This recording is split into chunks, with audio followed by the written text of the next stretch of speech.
Hello, my name is Demelza Jones and I work with 5 Senses Coffee, and today I'm going to tell you a couple of the differences between espresso and filter.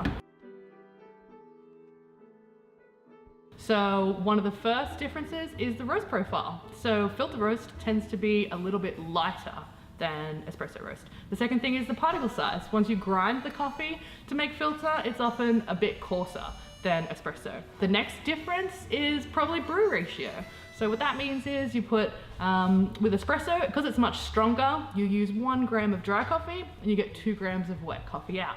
For filter, you put in 1 gram of dry coffee and you get 16 grams of wet coffee out.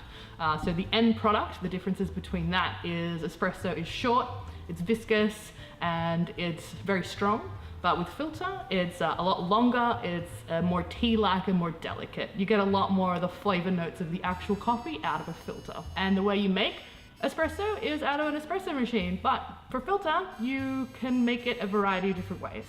Mostly pour over or batch brew or AeroPress.